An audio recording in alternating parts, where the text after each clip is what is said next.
Is your business and your account management team growing fast? Well, look, congratulations, and that's a great place to be in, but we both know it can be a double-edged sword because with growth comes challenges, like how do you set up systems for success, or processes that drive business growth when you're scrambling just to keep your head above water. Well, that's the topic I explore with my guest and account management guru, Laura Coelho, in this Account Management in Action. So sit tight, Laura and I will be right back.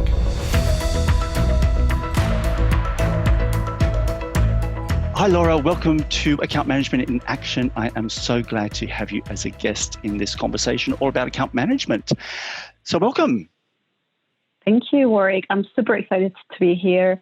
Also, this is the passion that we have in common, account management. I'm super glad that you invited me. And I think a lot of people will feel that they have stumbled upon account management kind of like by accident. But in my case, I've always been focused towards management of relationships. I studied human resources and business administration, and then I started working first of all in banking, and then I went into the hospitality industry, and then I moved on to management of client accounts in startups and in technology, mostly within hospitality as well. So that has been my journey, and it wasn't necessarily by accident, but it was also perhaps enhanced by the fact that I enjoyed what I was doing and I wanted to do more of that. So and that's been the journey. Wow, I love that. I mean, so few people actually design their careers and have a clear view of what they want to do. And, sometimes the industry is maybe the happy accident or, fate lending its influence on your career. But to know that you've always wanted to be in sort of managing customer relationships and partnering with your clients is wonderful. Obviously there's lots of ups and downs, but I'll tell you about the ups. Please, let's start there. Exactly. So to be fair, it's great to have, like I said, those partnerships, but it's also great to, it's never, and this you'll hear a lot of these, it's never boring. There's never one day that is the same as the next. And that is true on any industry that you may be doing account management, because the challenges come from, the clients to ourselves and how do we partner with them. And each company, each client is unique. So they all have different challenges. They all have, different verticals, different industries, different ways of approaching their problems, different realities internally. So what I love the most is that I'm never bored and I am constantly learning. So it's one of those jobs that you cannot say, I've done it for so many years, I know what I'm doing, just close your eyes and go on autopilot. You have to stay on your toes constantly, and you have to be sure that you can face the new realities of our environment, of the client's environment as they go through and support our clients. So that's one of the things that I enjoy the most, that I'm actually learning constantly, and I am never actually bored with what I'm doing. And in terms of personal highlights, some of it's a little bit vague, but I can tell you that every time one of my account managers has gone through a career leap, or they have been promoted, or they've moved to another team, it's a little bit sad, but it's also career highlights, because it makes me think like, okay, I contributed to their growth, I contributed a little bit to their development, and they're doing what they're doing and it makes them happy. So those are kind of dotted across the history of my career, small highlights, but they're also personal. I love what you said about that contribution to the success of your team's career, and even in some small way, that's your legacy, and that's the leap you've given somebody, or the career break you've given somebody, or the opportunity that you've given somebody that they've then flourished because you've been able to nurture that in them. And I love that. And I feel the same way about that. Where does somebody start when they're kind of in the business, but they've really got to invest time on the business and really struggling to make that happen? Yeah. Well, you know me well, so I'm a process person. But in general, I do try to create my own processes to make sure that I have guidelines and I have, stake on the ground kind of flags in terms of what do I want to achieve and when do I want to achieve them by. And I think that part that you said about consistency is very important, because again, another challenge of account management, especially when you have a very large portfolio, is how to make sure that you provide that great experience to all of your clients and not you just only concentrate on the 20% that make the most noise. So how do you go through that quality experience with all of them. And I think it's important to try to organize yourself internally so that you don't get consumed by that urgency, and the urgent doesn't take the space of the important, which is what we usually say. So I think that the personal organization is very important. And again, it's a constant challenge. I won't say that I have it, already sorted, but that time management piece is very, very important in terms of organizing yourself. And also within the business, I think, so if you're part of a startup or a company that is fairly new in terms of, their account management department, the opportunity is great and it's fabulous, and it's very, very exciting to be able to design that from the get-go, because you will not have any processes or any guidelines, and it's basically you were winging it up until now, and now you have to formalize it. So that opportunity is great, and I will say that one of the things that I always remember from when similar situations is involves the rest of the business. So you cannot do this without the buy-in from sales. You cannot do it without the buy-in from marketing. You cannot do it without the buy-in from leadership. So giving that little bit of responsibility to other teams also makes you more successful, because at least you've got people that are invested into the success of whatever you're doing. So in terms of your original question, what do you do? Well, you try to set up those milestones in terms of what you want to achieve for your program. So say, in my ideal world, my utopia, my clients will go through this, and that. And you try to then translate that into what does it actually mean for reality. And then also you try to make sure that you are replicating that experience with all of your clients in more engagement or less engagement. I think that part is relative to the client's needs, but at least that the major milestones are covered, and that the client knows what to expect from you and when to expect it by. So I think that's kind of like that shared responsibility as well is important. Yeah, I love that. I think the whole idea of having alignment and commitment to across the organization, because if you do it all on your own, then you're just doing all the heavy lifting. You're making a huge rod for your own back if you design all your processes and systems and procedures independent of the rest of the business, because it's inevitably going to fail somewhere along the track. Yeah. Or they'll come to you and they'll be like, oh, I'm sorry, no, this doesn't work for me. So, go and redo it. Yeah. So you're in that position where you have to start from scratch. So I think that's happened. Yeah, and the point about having milestones, I think, is a really important one, because I think people get overwhelmed and they think, oh my God, I can't do this. And I can't implement a full 180 on my account management offer and solution. It's too big. It's too difficult. There's just too much happening. But I love how you've said little milestones, just those little steps. You start one foot after the other. Start here, figure out the best, where you want to go, and then kind of work backwards and start to build the building blocks, I guess.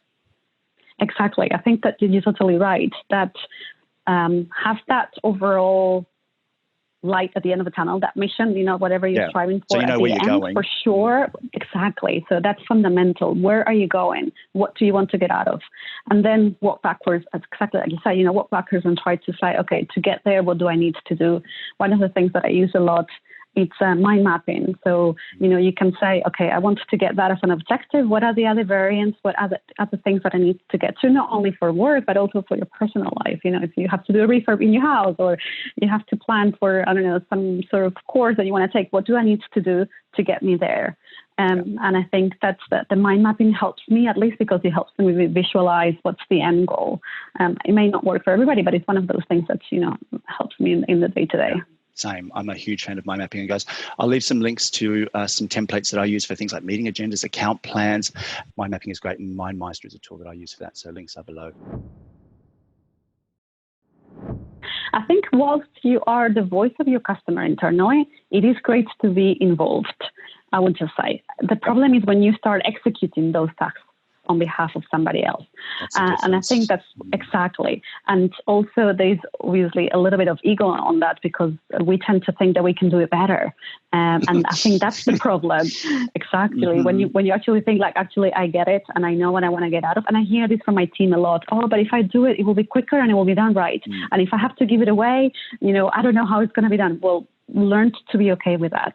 And I think you need to learn to be okay with trusting other departments, other people, and to make sure that you set your boundaries. Because if not, account management, it's often misconstrued as this inbox where everything else falls that doesn't belong to sales or marketing, or etc. So you end up being that repository of non-strategic tasks that nobody else wants to do, but they are for the client. So they kind of like fall with account management. And it's very important to have your limits very clear from the start. And I think that also goes internally as much as it goes for the client, right? I think that setting up those boundaries for the client as well is important, because otherwise, again, they don't attach any value to what you're delivering if what you're delivering goes into, basic problem resolutions to a strategic plan. So the strategic plan then becomes the same value as, that operational issue that you're resolving for them. And I think that's also those limits that you set up, or those boundaries, have to be placed towards the client as well. Yeah, totally. I love that. Like, you end up creating the monster. If you do all that and you execute as well, not just an advisor, not just sharing your insights, not just helping somebody out with some opinions or some guidance, but actually taking it all on, you don't got yourself to blame. And I love the idea of like letting go of like the things that aren't core. Do what only you can do and let other people do what they're supposed to be doing. I remember when I was younger, I used to, if my boss couldn't do my job, we always just snicker behind their back and we would laugh and we would go, oh, they couldn't do our job if, they had a gun to their head. And the older I got, the more I realized I don't need my boss to do my job. I need my boss to do their job. And it kind of goes the same with everybody else in your organization. You don't need to do their job. Let them do their job. You do your job and just, keep an eye on the quality and make sure that you close the gaps and anticipate problems. But let it go, I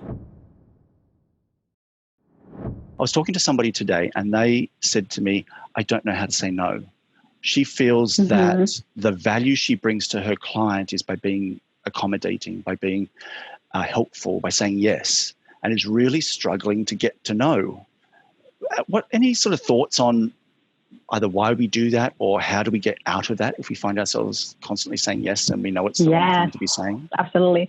And I think it's very, very common in account management, right? Because we build those relationships very close to our clients and we want to keep them happy and have that good relationship. If you're just aiming for the client to like you, they're probably just going to take you for granted, and they're not going to assign any value. And don't even be surprised that it comes a time when you say, oh, you have to pay for account management. And they'll be like, why? I don't need them. I can do it myself. And you're like, oh my God, everything that I've done for you. Yeah. But it's because you haven't attached any value. And if you end up saying yes to everything, then it becomes kind of like a patch that you put onto things that, you can resolve quickly. But, and also you don't empower the client to actually get something more out of the relationship. And again, one of the things that I was reading about recently, I was revisiting Steve Jobs' autobiography, and he was saying that and he was saying that if he would have listened to his customers, he probably never would have invented anything. So it's because you actually need to. You need to say no, and you need to come up with something different. And sometimes our clients may not be able to articulate what they want exactly.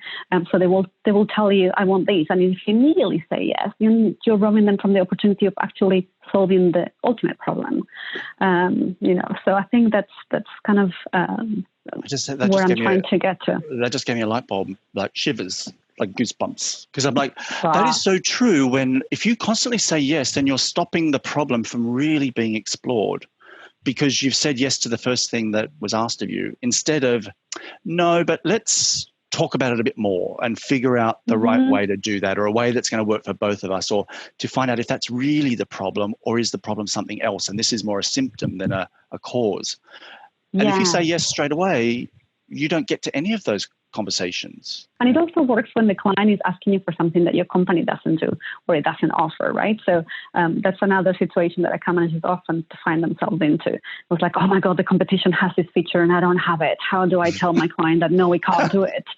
And it's typical, right? But what you're trying to say is like, okay, what is the problem that a client is trying to solve? Yeah. And how can you solve it through a different path that actually may end up being the better path for that client? And I think it's super important that whomever you're working with takes full responsibility for their path, or what do they want to do. And I think again, in the past, it was very much like, hi, you're my manager, give me my development plan. Whereas now it's a collaboration, right? So, okay, where do you want to get to? Let's brainstorm to think, okay, what can work within your company or within the department that you work with to get you there? And just keep in mind that it may not necessarily be a linear path. You may have to go and do a comment in another department or try to, work with somebody else that you haven't worked before. So I think mapping that out, first of all, is very important. And also working through the skill set of that person to say, where do you feel that you're not there yet? What are the areas where you feel like your skill set is lacking, and then helping them develop that. So, for example, if it is a person who they're not very comfortable speaking in public, how do you get them to be more comfortable and to say, okay, in the next team meeting, 5 minutes do a presentation of 5 minutes or whatever you're doing, or in the next team meeting, you are running the agenda, or, all of those little things that can help them develop that particular skill. And it doesn't need to be a huge development plan, but it needs to be a collaboration between the person that you have with you and yourself as a leader. And then obviously as a leader, what you can do is talk to the rest of the business to open the path or offer mentorships or, coaching tips, and then make sure that that person connects with other persons within the business. Yeah. Great advice. And I know you had a few people come to you say, well, I've been here the longest. I should be a senior by now. Give me. And I know it's also been really important for you to have visibility of, well, what do I need to do? It's not just some great mystery. Why is that person a senior? Why is that person and I'm not? You created those pathways to go, well, do the work. This is the pathway. I'll clear some space. I'll help you. But here it is. It's like it's an outline. It's not just some, well, let's talk at your performance review and we'll see if you've done a good job, maybe, whatever, one day, someday, probably not. You actually were like, here it is. That's what you do. Yes, and I think you're right because again, that comparison versus your environment and versus the rest of the people around you, it's very natural. We all do it, right? But I think it's also a disservice to ourselves because we are not trying to get ourselves better. We're just basically looking at whomever we think doesn't deserve that. So the outline is you're totally right. You need an outline because also you want to be transparent. You want to make sure that your team has credibility. You have credibility with your team and that your team respects you. And you want to make sure that that's out there and it's clear for everybody. So, okay, if you want to be a senior, these are the 5 pillars, and these are the things that we would expect a senior to do, not you, any senior. So these, and that, and that. How do you feel you rank yourself versus pillar number 1? Oh, actually, I think I'm an expert. Okay, how do you find yourself versus pillar number 2? Oh, I think actually, I'm 80% there. Okay, you need to get to 100%. So how can we work towards filling in that gap so you can actually feel that you're strong in all of those areas, and making that transparent for everybody, I think is important. And in general, like you have said, some people expect tenure to bring you that, and sometimes it does, and sometimes it doesn't. Yeah. I think it's more of a, hey, if you're here long enough, you'll learn. But also you need to invest yourself into that learning journey. And if you haven't done it, you're probably still going to be doing what you're doing in 5 years' time. Yeah. And these aren't guarantees. You don't give people like promises at the end that there's the golden ticket of a promotion and some more money. It's, well, this is kind of what you need to do, right? And then. Exactly. You don't give them a promise in terms of, hey, you're going to get this, position or you're going to get more money. But yes, you're going to get better. And whatever you learn, you can take with you. So if at the end of that journey, you decide that you don't want to continue that journey in this company, it will make you a better account manager for whichever company you go to. Yeah. So it's time well spent at the end. And that's not to say that, we don't want to give people promotions. Of course, we will when they, whenever we have the opportunity. But you should be trying to improve yourself just because you want to be better at it. Yeah. We should all be doing that. Yeah. I think that's the key. And that's what's within your control. You don't have control over future budgets or pay rise or headcount forecast necessarily, depending on your position in a company. But you can control the development. And as an account manager, I can control how invested I am in my career. And like you say, you take great pleasure in knowing that you've enabled and helped support and guide somebody through their career transformation and their career path. And sometimes that doesn't mean 20 years with you. Maybe that means 3 or 4 or 5. But as long as while they're part of your team and you are working together, you do your best and they do their best, I think that's really kind of what's essential. And as leaders, we have a huge responsibility to make sure that the longer term vision is what we share with our teams, that everybody's on board. Because if you focus yourself on the immediate, 3 to 6 months results, then you kind of like losing sight of what you're trying to accomplish. And then this is when people start getting demotivated. Yeah, that's very true. And the path, you might go down a different road, and that's the beauty of growth and being also in account management. It's an agile function because it's a service function, and there's not a lot of dependencies on tools and technology. So particularly when you are smaller and you're entering growth, you could do something tomorrow differently. If you kind of figure out it's the best way to approach your strategy and get closer and faster towards your vision, you can do it tomorrow. It's not like you're manufacturing. It's not like you're a customer service team of 600 people with, technology infrastructure and voice over internet protocols and, computers and laptops. And you've got 6 people in your team, 10 people in your team, 20 people in your team. That's agile. That's nimble. You can move really quickly. So why not take advantage of that? Change fatigue is a thing, of course, but I love that sort of approach. And I think 100% our skills are transferable as account managers, right? We can do what we do in any industry, in any company where you're actually providing a service to anybody. So I think the fact that, you're going through different experiences, again, it benefits you in the longer term. And by the way, I have never been cool with change. I think it's something that you get into.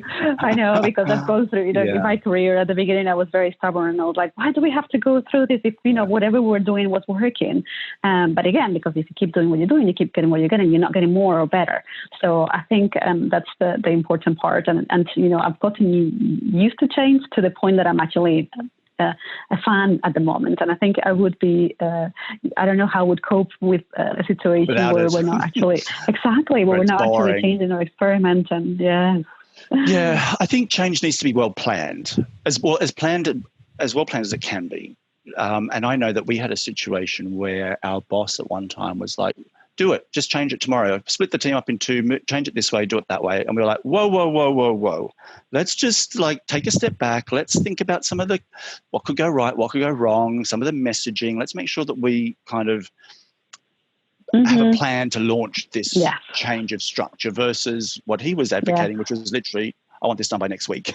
And we only needed another month to get it done, to kind of set it up so that it was at least a more comfortable message for everybody and get more people kind of on board with the whole thing, versus what I think, can be more problematic is when it's just do it. And it can be a little bit brutal, right? Because everybody wants to feel part of it. And again, change is not always better. Better is always change. Sometimes account managers tend to go to a client meeting to just deliver information. So they're saying, okay, I have my annual business review, or I have this meeting planning, or etc., and this is what I'm going to deliver. And my number one question always is, what do you want to get out of this? It's not what are you going to do practically in the meeting, but what is your objective? And I think I've seen that a lot of not having it very clear in their heads. What is the objective of that meeting? What do you want to get out of that? Do you want, an extra sale? Do you want revenue? Or do you want the client to accept whatever product you're doing? Or what is it that you want at the end of that meeting that will make that a successful meeting? Because if it is just going in to do a business review or data dump, like we say, just do a data dump and then walk out, then you're not adding any value, and it's just a waste of time of the client and yourself. But if you're actually thinking as an account manager, what do you want to get out of the meeting, and what would be successful for the client if you're actually doing it together? then you keep that in mind as your objective and you tailor your message to that. It's not just a data dump like we were saying. Yeah, that's brilliant advice. And I see that mistake all the time. And I've made it myself many times. I'm so busy. I've had the review in the diary for months and it creeps up on me and suddenly it's tomorrow and I've done no planning. And I race in there, on a wing and a prayer, hoping I'll get through it. And the client doesn't realize that I've done nothing. And that cheats the client. They'll realize that I didn't invest any time in planning that meeting. I'll leave having wasted a whole day getting there with nothing achieved from it. And it doesn't do anybody any good. And I think that's probably one of the biggest mistakes I see, and B, one of the most easiest to fix. It's literally, 5, 10, 20 minutes, 30 minutes, a little bit of planning, write down some notes. What do you want to achieve? What does a client want out of this? What are some potential questions that might come up? What are the answers? What am I going to open with? How am I going to set the tone of the meeting?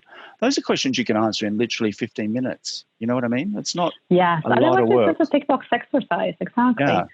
And I think you're right. And I think even if you have those situations, we've all been there, where the meeting creeps up on you and it's tomorrow and, hey, I haven't had any chance to plan.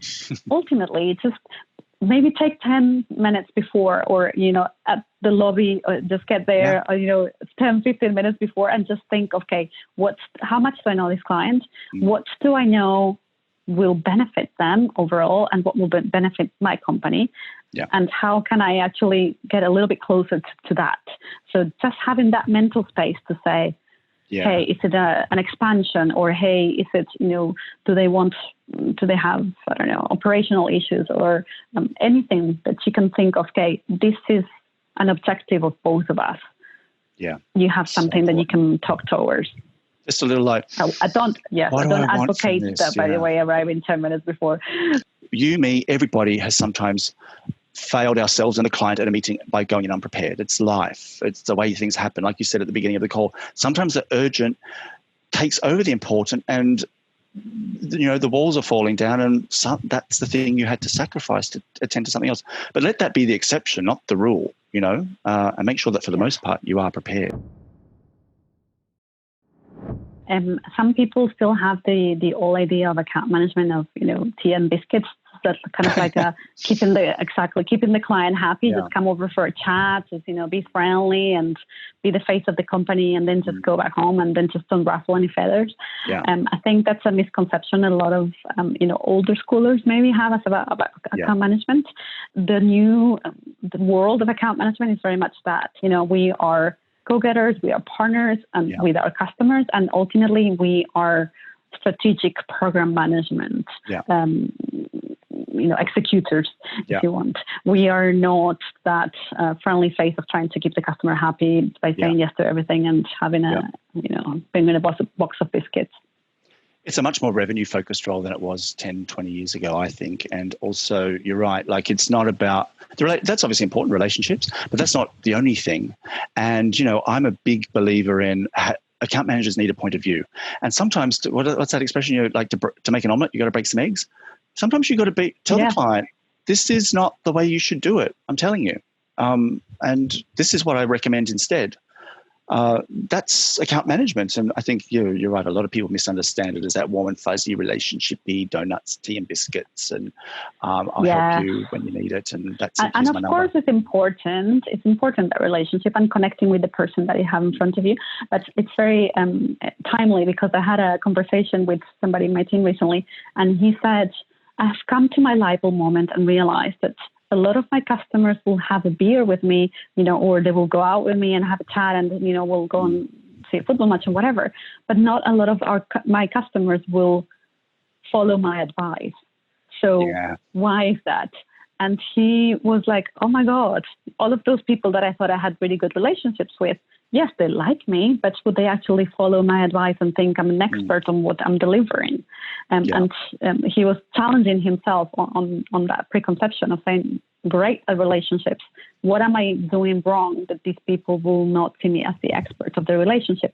And I think that part we were discussing earlier about saying no and making sure that you unpeel the onion and then you discover what the problem is. Yeah. Overall, it wins that respect from the client afterwards that, they will listen to your advice or you will work on the strategy together. Look, book recommendations, I have tons. I know that you're also an avid book reader, but a couple that I'm going through at the moment, Work Rules, by Laszlo Bock. It's a lot about how they used to manage the human resources department at Google. But not only that, it's about the common mistakes that we do as leaders and how we need to relinquish control and how do we need to overcome our biases. So I found that really interesting because, it challenged me in the right areas. And also another book that I'm reading is called The Undoing Project. It's about how our minds make the decisions based on, again, a lot of biases. And for example, the fear of the possible reality and all of those things that intervene in our decision-making process that I thought it was really interesting. So those are my two book recommendations for the moment. I know you probably have tons. But in terms of tools, of course, any collaboration tool that you have, whether it's Slack or Microsoft Teams or anything else, I think it's one of those things that at the moment I couldn't do without because I'm a communicator, so I like to I like to share. But I think it also, I'm trying to move away from having my day managed by my inbox. And I think all of these additional tools give you that collaboration without having your inbox dictate what you do first. Yeah, absolutely. So I've put the links to those books in the description below. And I'm a huge fan of those collaborative tools. I've been for a long time, but I've recently been using Microsoft Teams for my coaching and training clients. And it's amazing and it's so powerful. But Trello, Asana, lots of those things you can use to collaborate with clients and internal and external and just save your inbox. In terms of something that you mentioned earlier, it's funny. Only do what only you can do. Yeah. So I think having that as your, and I've heard it from one of our leaders recently as well, in terms of following what you can add because you are unique in that aspect. I think that's very important, and it will save you a lot of hassle about being overwhelmed and everything else. So that's been my motto for the past years. Yeah, perfect advice and perfect way to end the conversation. So thank you so much for your time, Laura. So much generous advice. And I think we dug really deep into, the growth and some of the challenges as a leader, as an account manager, and, bringing that and elevating that to your customers. So really thank you so much for sharing. An absolute pleasure to see you again, virtually even. And I'm not sure that I've thoroughly enjoyed talking about these things with you, and I hope they were useful for you. So what did you think? I was blown away. Laura was so generous with her advice, and I made so many notes. It took me twice as long to edit this video because I had to keep stopping to, write stuff down. Now, a couple of things that really, really stood out to me. I love the idea that to begin, you have to start, and the power of those small improvements. And Laura's recommendation to involve the rest of the business because you can't do this alone. You can't design successful processes without their support. I see that so often, the friction between account management and internal teams. So I think it's really wise to encourage more cross-functional collaboration. I really do. And finally, I loved her idea of leadership as a legacy and the fact that she takes such joy from helping her teams develop and being an enabler for her, their success. I really think that's a lesson for all of us, in any profession. But let me know what you enjoyed, whether any aha moments, anything that stood out to you. I would love to hear from you. So drop a note in the comments. And please check out Laura on LinkedIn. Feel free to connect with her. Link is in the description below. And if you would like to be my next guest on Account Management in Action, well, hey, you can drop me an email, warwick@accountmanager.tips, or DM me on the social media platform of your choice @WarwickABrown. Until next time, heroes, bye for now.